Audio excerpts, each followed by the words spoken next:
मित्रांनो, या सुंदर टेकड्यांना सोडून अजिबात जावंसं वाटत नाही आहे. पण म्हणतात ना, लेस इज मोर.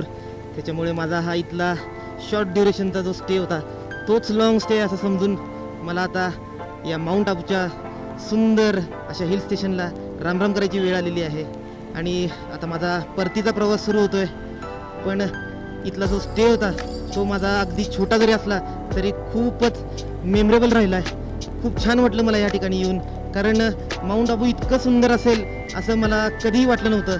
ते इथं आल्यानंतरच मला त्याचा अनुभव करता आला आहे. त्याच्यामुळे आता मी माझ्या परतीचा प्रवास सुरुवात करतो आहे आणि आता परत माझ्या घरी जायला निघतो आहे. काय व्ह्यू होता तो, जबरदस्त व्ह्यू होता. काय मस्त आहे या ठिकाणी सगळं काही. वा वा वा वा. एक छान माझी अशी इथं माउंट आबूची ट्रिप झाली. एकच दिवस मी या ठिकाणी होतो. तसं बघायला गेलं तर अर्धाच दिवस मला इथल्या गोष्टी एक्सप्लोर करायला मिळाल्या. पण त्या अर्ध्या दिवसातसुद्धा मला जो काही इथला अनुभव मिळाला आहे तो खरंच खूप छान राहिला. तर आता पुढचा प्रवास करूया. आता हा घाट आहे साधारण 10 ते 12 किलोमीटरचा आणि थोडीशी गाडी स्लोच चालवायला लागते या ठिकाणावरून. त्याच्यामुळे 10 ते 12 किलोमीटर जरी असतील तरी पोचायला 30 ते 35-40 मिनटंसुद्धा लागू शकतात. आणि खाली आहे हे माउंट आबू आहे आणि खालचं जे इथलं गाव आहे पायथ्याचं, तर त्याला आबू रोड असं म्हणतात. म्हणजे त्या ठिकाणी रेल्वे स्टेशन असावं बहुधा, त्यामुळे आबू रोड वगैरे तशी पद्धत आहे. तर त्या आबू रोडला जाऊन मला नाश्ता वगैरे करायचा आहे. तर आता मी पटकन हा घाट उतरतो आणि आबू रोडला एखादं चांगलं नाश्त्याचं ठिकाण मी शोधतो.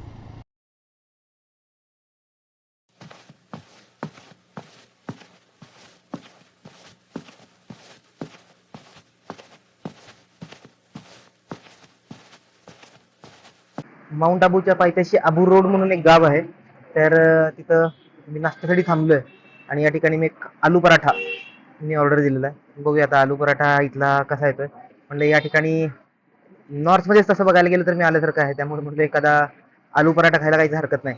त्याच्यामुळे राजस्थानमध्ये एक आलू पराठा खाऊन मी आता गुजरातकडे जायला निघणार आहे. आणि मग गुजरातमध्ये गेल्यावर मग तिथल्या मग नेहमीच्या त्या बॉम्ब टाकल्यासारख्या ज्या डिशेस आहेत, ढोकळा, फाफडा, जे आपण 3 Idiotsमध्ये बघितलंय तसल्या डिशेस खायला मी तयार होणार आहे. तर बघूया आता हा इथला आलू पराठा कसा येतोय तो खाऊन मी पटकन निघतो गुजरातच्या दौऱ्यावर पुन्हा एकदा. हा असा काही शंकरपाळ्यांसारखा तोडलेला हा आलू पराठा आलाय. त्याच्याबरोबर दही आणि हे लोणचं आहे. तर बघूया आता हा आलू पराठा दिसायला तर चांगला वाटतोय तसा काही. तर आम्ही खाऊन बघतो. चांगला आलू पराठा. तर पटापट मी हा आलू पराठा संपवतो आणि पुढच्या प्रवासाला निघतो. मित्रांनो, या समोरच्या टेकड्या बघा किती सुंदर आहेत. हा एक पूर्णपणे नवीनच रोड आहे जो मला अहमदाबादला घेऊन जाणार आहे. कारण या माझ्या परतीच्या प्रवासामधलं पहिलं सगळ्यात मेन ठिकाण जे आहे ते अहमदाबाद आहे आणि जे इथून 200 किलोमीटरवरती आहे एक्झॅक्ट. त्याच्यामुळे हा एक नवीन रोड मुद्दाम मी घेतला आहे, कारण एक नवीन मला रोडवरून जाण्याचं एक चान्स मिळेल. त्याच्यामुळे आणि हा रोडसुद्धा खूप चांगला वाटायला लागला आहे मला. तर बघूया हा पुढंपर्यंत कसा रोड आहे. हा राजस्थानच्या एका डोंगराळ भागातून जाणारा रस्ता आहे. बाजूला एक छोटीशी नदी पण वाहते, पण नदीला तेवढंसं पाणी नाही आहे, नदी पण आटलेली आहे ही. हे बघा, हे नदीचं असं हे पात्र दिसतंय. तर असा रोड खूप छान आहे इथला. आणि असे बघा, तुम्ही बघतच आहेत कशा पद्धतीची झाडं वगैरे आहेत या ठिकाणी आणि छोट्या छोट्या ह्या टेकड्या आहेत आणि त्या टेकड्यांमधून जाणारा हा रस्ता आहे. आणि आता पुढे गेल्यानंतर सगळ्यात महत्त्वाचं गाव म्हणजे इथलं अंबाजी आहे. आणि मला वाटतं अंबाजीवरून अंबाजी ते डायरेक्ट अहमदाबाद असा तो नॅशनल हायवे आहे. हा पण मला वाटतं नॅशनल हायवेचाच पार्ट आहे, कारण रोड खूप सुंदर आहे. अजिबात एकसुद्धा ह्या ठिकाणी खड्डा नाही, अगदी प्रॉपर लेवल असलेला रोड आहे हा. तर अंबाजीला पोचल्यानंतरच मला आता लक्षात येईल की तिथून नॅशनल हायवे कशा पद्धतीचा आहे. मित्रांनो, हीच आहे गुजरातची बॉर्डर. आता गुजरात बॉर्डरचं पोलीस पण मागं थांबले होते. तर आता ऑफिशियली आपण गुजरातमध्ये प्रवेश केलेला आहे. आता रस्ता थोडासा नॅरो झाला इथून. मला तर वाटलेलं की इथून खूप मोठा रस्ता होईल उलट. हे कुठलं तरी वन्यजीव अभयारण्य पण दिसतंय. तर बघूया, हा पण रोड आपण एक्सप्लोर करून बघूया कसा काय आहे. हा अंबाजी ते अहमदाबाद असा रोड आहे. हा नॅशनल हायवे नाही आहे, हा आहे स्टेट हायवे.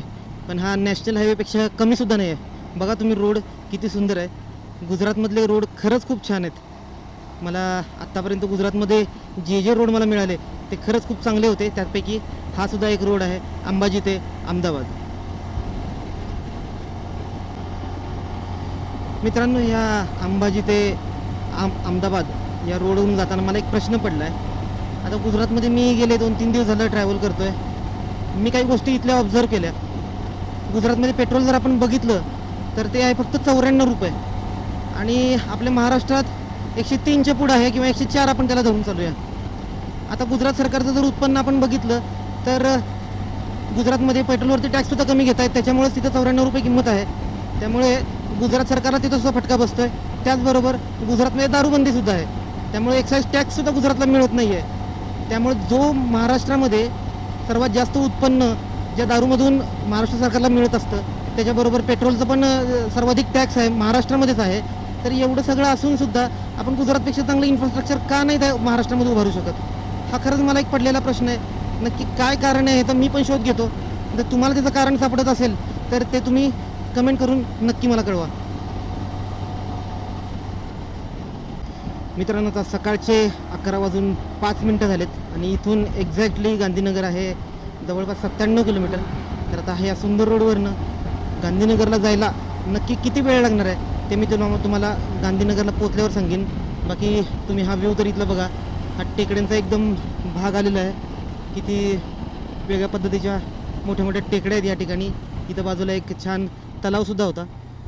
तर अशा पद्धतीचा हा एक गुजरातमधला एक नवीनच असा प्रदेश मला बघायला मिळाला आहे. तर आता मी थेट निघतो गांधीनगरकडे आणि तुम्हाला सांगतो की हे 97-98 जे काही किलोमीटर असतील तर ते मला पार करण्यासाठी किती वेळ लागला.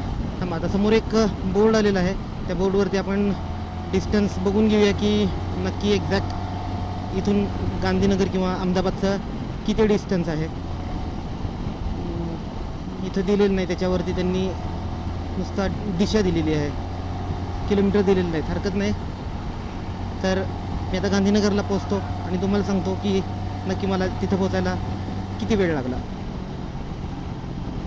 तर मित्रांनो, गांधीनगर आलेलं मला आता दिसतंय. या पुलाखालून राईट घेतल्यानंतर आपल्याला तिकडं गांधीनगरच्या बिल्डिंग पण दिसायला लागलेल्या आहेत. तर आपल्याला जायचं आहे आता सरळ.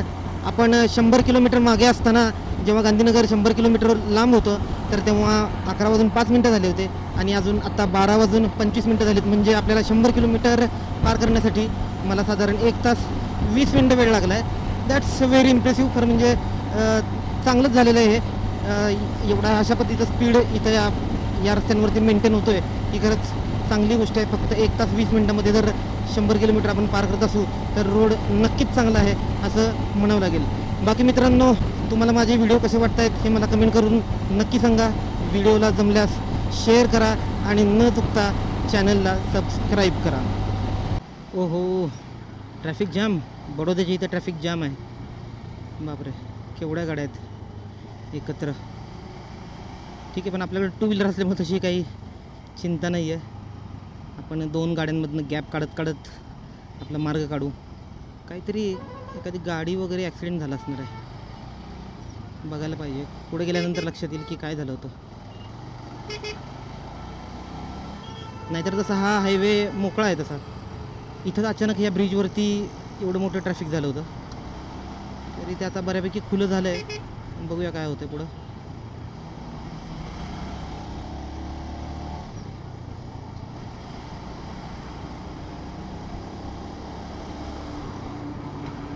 Good morning friends. मी आता आहे सुरतमध्ये. काल संध्याकाळी साधारण 6-6:30च्या दरम्यान मी इथं सुरतमध्ये पोहोचलो आणि थोडंसं लेट झाल्यामुळे मी पुढं काही एखादा व्हिडिओ वगैरे काल केला नाही. पण आता सकाळचे साधारण 7 वाजलेत आणि काल सुरतमध्ये आल्यानंतर इथं हायवेलाच एक मी चांगली रूम बघितली. आणि सुरतमध्ये जर बघितलं तर अकॉमोडेशनचे भरपूर ऑप्शन्स आहेत. इथं हायवेला जरी तुम्ही बघितलं तरी भरपूर हॉटेल्स आहेत या ठिकाणी. प्रत्येकाच्या चॉईसप्रमाणे या ठिकाणी प्रत्येकाला बजेटप्रमाणे या ठिकाणी हॉटेल नक्की मिळून जाऊ शकतं. तर अशा पद्धतीचा माझा आजचा हा ह्या दौऱ्याचा शेवटचा दिवस आहे आणि आता थेट जाणार आहे मी पुण्याला. तर इथून साधारण अजून राहिलेत 400 किलोमीटर. तर पुण्याला जाण्यासाठी तसं बघायला गेलं तर इथून 2 ते 3 वेगवेगळे मार्ग आहेत. तर अजून माझा विचार चालू आहे की नक्की कुठला मार्ग घ्यावा. पहिला मार्ग आहे तो आपल्या मुंबईमधून आहे, दुसरा आहे तो नाशिक मार्गे आहे आणि नाशिकच्या जो मार्ग आहे त्याच ठिकाणी 2 मार्ग आहेत, जे दोन्ही मार्ग नाशिकवरून जातात. तो पहिला एक सापुतारा मार्गे आणि दुसरा आहे तो रामशेज मार्गे. तर असे हे एकूण 3 मार्ग आहेत. तर अजूनही मी त्याच्यावरती विचार करतो आहे की नक्की काय करावं. तर बघूया, मी आता जाता जाता ऑन दी गो हे माझं जे जाण्याचं मार्ग आहे तर तो मी ठरवीन. तर बाकी अशा पद्धतीनं माझी ही ट्रिप आत्तापर्यंत खूप सुंदर झाली आणि आता हे शेवटचे काही 7-8 तास शिल्लक राहिलेत आणि हे 7-8 तास कंप्लीट झाल्यानंतर मी माझ्या घरी सुखरूप पोहोचून जाईन. तर मित्रांनो, जर माझे व्हिडिओ तुम्हाला आवडत असतील तर नक्की त्यांना लाईक करा, जमल्यास त्यांना शेअर करा आणि न चुकता माझ्या चॅनलला सबस्क्राईब करा.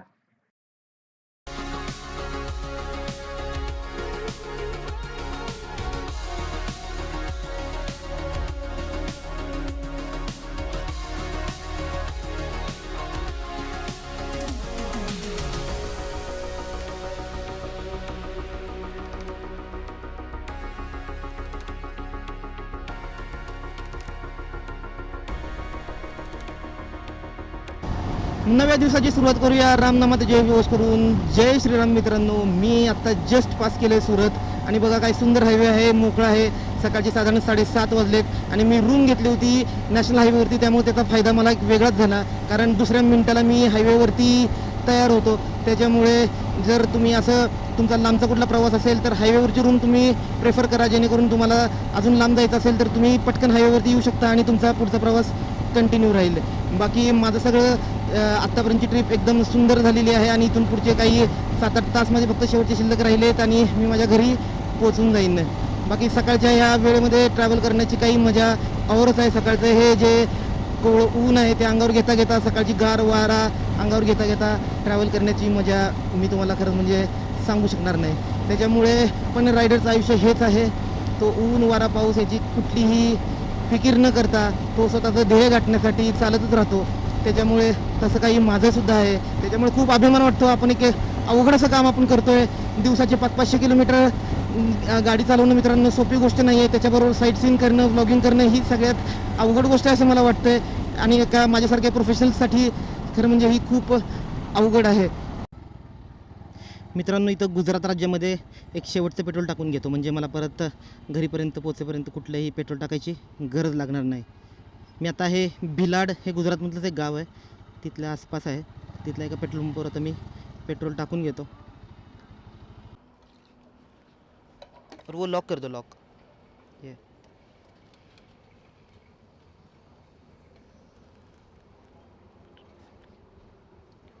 अरे 94 था ना यहाँ पे, पेट्रोल बढ़ कैसे गया? पीछे तो 94 था, तो इधर क्या हो गया? क्या है? ट्रांसपोर्ट का वजह से.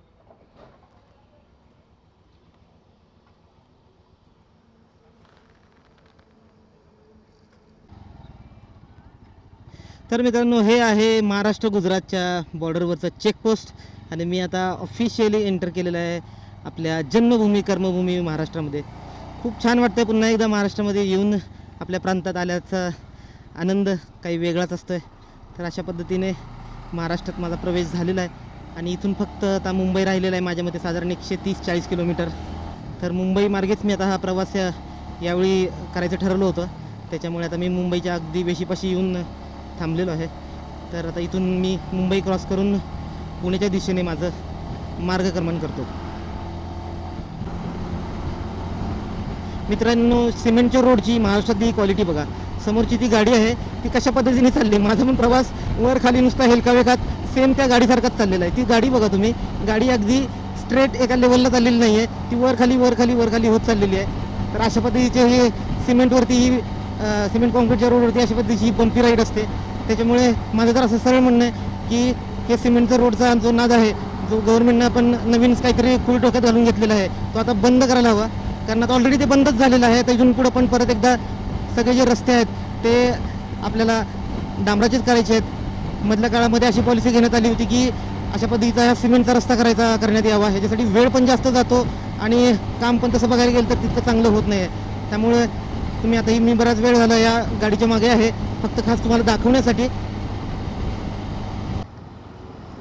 मित्रांनो, मुंबईचा प्रॉब्लेमच हा आहे. एवढे चांगले रस्ते आहेत, एवढे मोठे वाईड रस्ते आहेत, तरी पण ट्रॅफिक इतकी महाभयंकर असते की काय बोलायची सोय नाही खरं म्हणजे. त्याच्यामुळे थोडा लांबणं असेल तरी पण दुसरा रस्ता घेतलेला कधी परवडतो. पण आता हे पहिल्यांदाच मला थोडी अशी एक ट्रॅफिक लागली. ही पण एक 2 मिनटात किंवा एक 5 मिनटात तरी कवर होईल असं मला वाटतं आहे. काही फार मोठी हे ट्रॅफिक असेल असं मला वाटत नाही, पण बघूया तरी पण माणसाला डिसअपॉइंट करणारी हीच एक गोष्ट आहे की इथं असे 100 असे ट्रक जर असतील तर माणसानं कशी काय गाडी चालवायची आणि काय करायचं, ह्यांना काहीतरी वेगळा मार्ग काढायला पाहिजे होता आजतागायत, किंवा काहीतरी ह्यांची उपाययोजना व्यवस्था सरकारने करायला पाहिजे होती. पण हे पूर्वपार वर्षानुवर्ष तेच चालू आहे. हे बघा तुम्ही की कशा पद्धतीचं. आता माझ्यासमोर वसईची खाडी आहे, वसईची क्रीक, आणि तिथून गोल्डन क्वाड्रिलॅटरलचा रस्ता लागतो आहे असं मला इथं ह्या गुगलवरती दाखवत आहे. गोल्डन क्वाड्रिलॅटरला पहिल्यापासून मोठा एक रस्ता आहे, तर त्या रस्त्यानं मी कधी गेलेलो नाही आहे. तरी पण बघूया आता काय तो कसा रोड आहे आणि तो मला कुठून बाहेर काढतो आहे. त्यामुळं या ट्रॅफिकमधनं देवा मला आधी बाहेर काढ रे बाबा, मी तुझी खूप आठवण काढीन आयुष्यभर, असं मला आता म्हणायची वेळ आलेली आहे. तर बघूया आता इथून साधारण 1.5 किलोमीटरवरतीच तो गोल्डन क्वाड्रिलॅटरलचा मला टर्न आहे, लेफ्ट टर्न घ्यायचा आहे. बघा मित्रांनो, लांबपर्यंत तुम्ही जर बघू शकत असाल तर ट्रकची मला वाटतं एक किलोमीटर 1.5 किलोमीटरभर ट्रकची रांगच लागलेली दिसते. आता यातनं मार्ग काढतच मला पुढं जावं लागणार आहे. बघूया आता कसं काय होतं आहे. तरी टू व्हीलर असण्याचा हा एक फायदा आहे की या अशा छोट्याशा गॅपमधून सुद्धा आपण पुढं सरकत राहू शकतो. पण 4 व्हीलर जर असेल एखाद्या वेळेस तर तुम्हाला गाड्यांच्या मागोमाग जाण्याशिवाय दुसरा कुठलाही पर्याय राहत नाही. माझं ठीक आहे.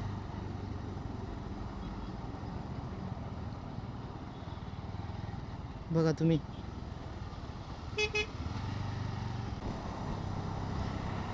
मागे जी एवढी मोठी ट्रॅफिक झाली होती ती याच्यामुळे झाली होती की 3 लेनपैकी पुढे गेल्यानंतर एक लेनच खोदून ठेवली होती. त्याच्यामुळे मग काय होणार मग, कारण रस्ता तर मला तर चांगला वाटत होता, पण हे असं कसं काय झालं हा मला प्रश्न पडला होता. पण त्याचं कारण मला लगेच सापडलं की एक लेनच खोदून ठेवल्यामुळे ती तेवढी मोठी ट्रॅफिक झाली होती. तर आता इथूनच गोल्डन क्वाड्रिलॅटरचा मला लेफ्ट टर्न घ्यायचा आहे.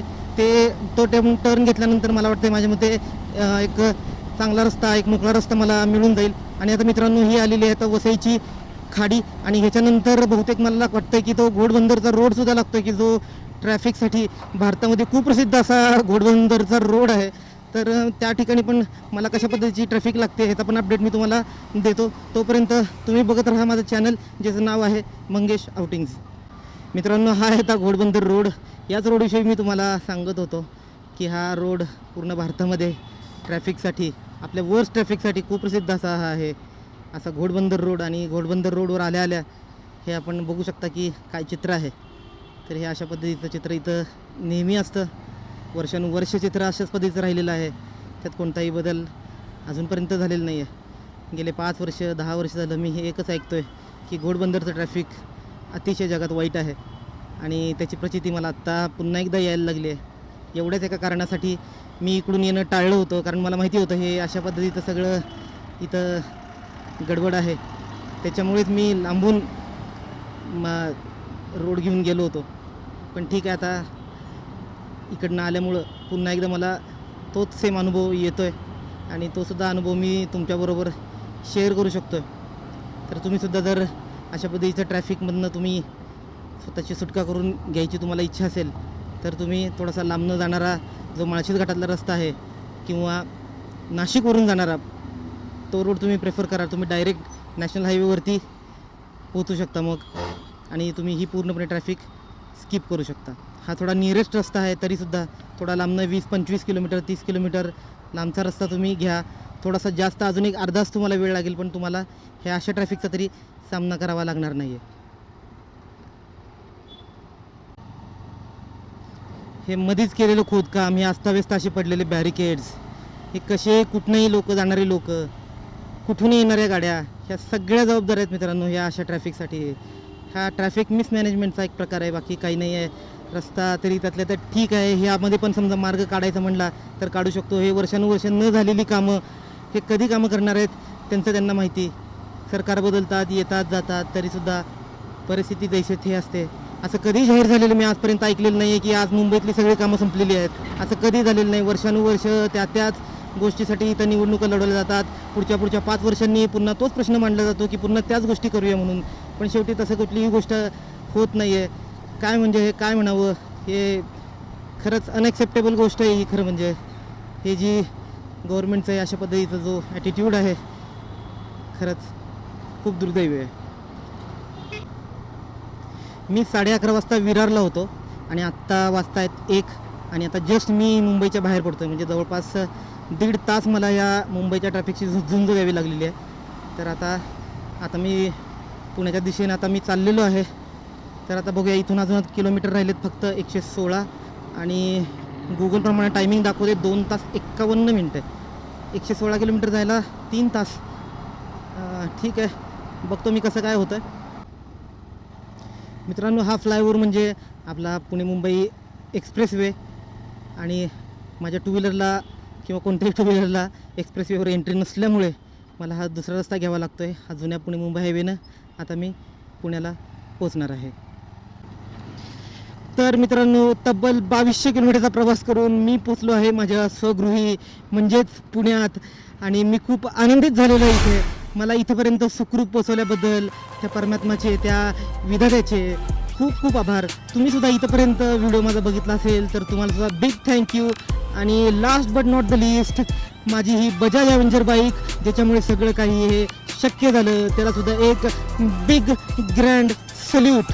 तर मित्रांनो, तुम्हाला माझा हा व्हिडिओ आवडला असेल तर नक्की लाईक शेअर करा आणि सबस्क्राईब करा माझ्या चॅनलला. त्याचबरोबर आता आपण इथून पुढं असंच भेटत राहू आपल्या पुढच्या व्हिडिओमध्ये. तोपर्यंत मी दिलेला मंत्र कधीही विसरू नका. हसत राहा, मजेत राहा आणि फिरत राहा.